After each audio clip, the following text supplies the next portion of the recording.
Pakipaliwanag mo, Yusip. Bakit? Ito na ang hukos-pukos nangyari na. Ha? Nagprinta sila ng baluta. Authentic, genuine, at readable sa ECM, Electronic 6 million ballots. Iwan ko lang kung 6 million o mas malaki. Mas malaki pa yan. 6 million lang ang report. Pero alam ko, kasi bakit alam ko? Ako po ay nagiging executive officer ng Foundation for Clean Elections. Tumulong po ako noong araw, noong may dinadayak sa dagdag bawas. Kami po ang nag-research kung paano ginagawa. Oo, kaya nga alam ko ang mga kalukuhan dyan sa Kumilig. Ngayon, umaandar na naman, magiging walang saysay ang eleksyon ngayon. Dahil, anong gawin? Ibibintayan ng mga taga-Kumilig. Wait, kasabwat si Marcos, si BBM, si Lisa, si Martin, o lahat na dyan kasabwat. Bakit? Dahil gustong ipapanalo ni BBM ang kanyang 12 na mga senatorial candidates. 12-0. Pati mga congressman nila. Pati mga congressman nila. At yan sila magbabayad din. Kasi pagdating sa sa counting, ang i-distribute, yun ang kasi pipilapan na nila yun. Nagkagano kayo, Yusik Ben, ha? Halimbawa, ang inaamin ng COMELEC na nang lumabas ang unang desisyon ng Korte Suprema na may mga kulang na kandidato na dapat ihabol, pinatigil nila ang early printing. Ilan ang balota na inamin ng COMELEC? 6 million ballots. Ang 6 million ballots nagkakalaga ng 22 pesos per ballot.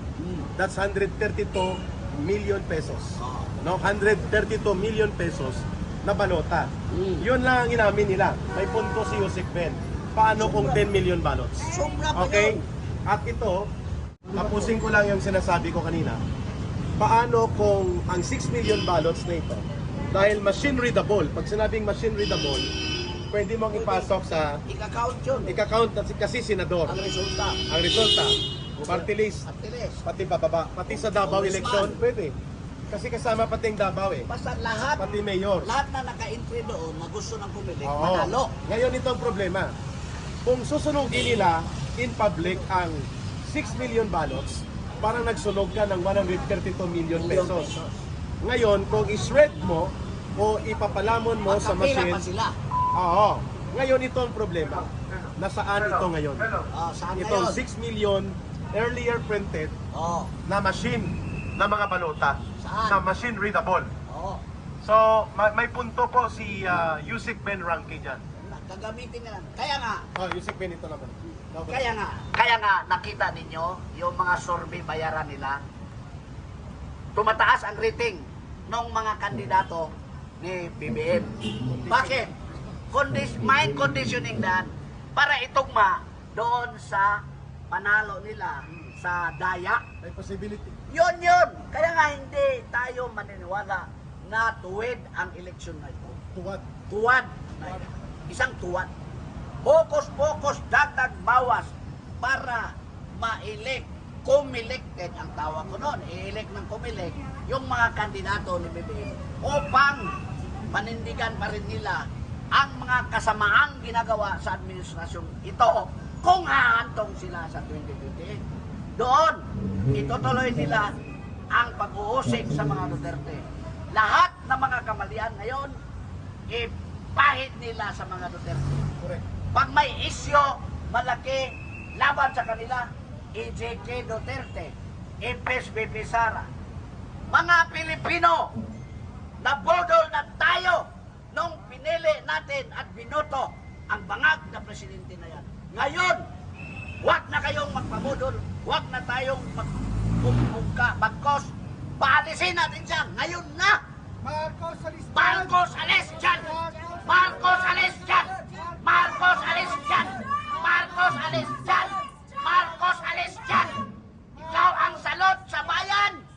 Ikaw ang problema sa bayan! Umalis ka na! Dahil yan ang taghana ng mga Marcos na magnanakaw, sinungaling, diktador. Yon ang mga Marcos.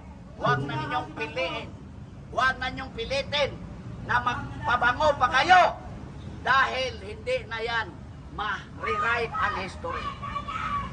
Marcos, alis dyan! Marcos alis dyan! Now na! Now na! Bakit tayo naririto bago magsimula ang rally nila sa kabila?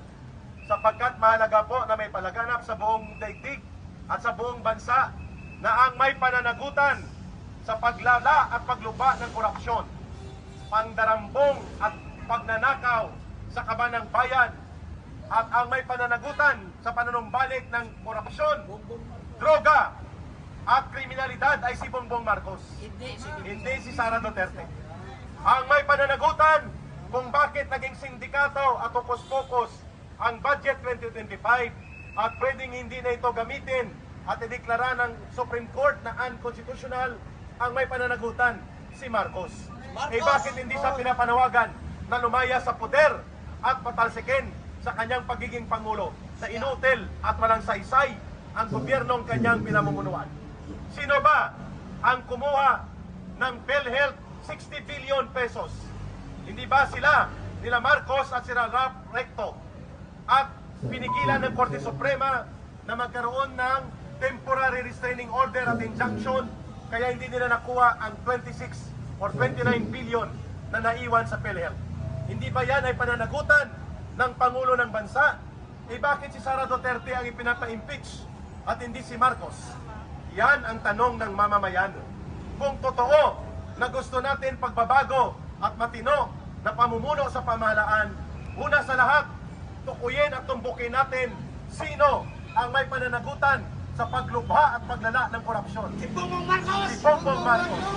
Sino ang may pananagutan sa pagkakaroon ng malaganap na kultura muli ng korupsyon at pandarambong? Si Bongbong Marcos! Sino ang may pananagutan sa panunumbalik ng droga, sindikato ng mga kriminal at ng ganon din ng mga oligarkong gahaman sa gobyerno ni Marcos? Si Bongbong Marcos!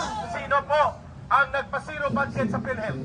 Si Bongbong Marcos! Sino po ang may layunin na itinago ang pagbebenta ng gold reserve na 25 tons at nagkakahalaga ng 129 billion pesos? Si Bongbong Marcos! Eh bakit si Sara Duterte po ang pinapa-impeach? Kalokohan. My goodness, mga kababayan, ito ang dahilan kung bakit kailangan nating ilinaw ang mga isyu na ito at bakit tayo nagsasalita dito, sapagkat hindi pwedeng tabunan, hindi pwedeng takpan ang katotohanan, sapagkat anong katotohanan, mga kababayan? Ang katotohanan, ang paniningil at pananagutan dapat nakasentro kay Marcos, sapagkat siya ang Pangulo ng Bansa. At malinaw po na ang malala at malaganap na korupsyon na ito ay pananagutan ni Marcos mismo. Siya ang pumirma sa lahat!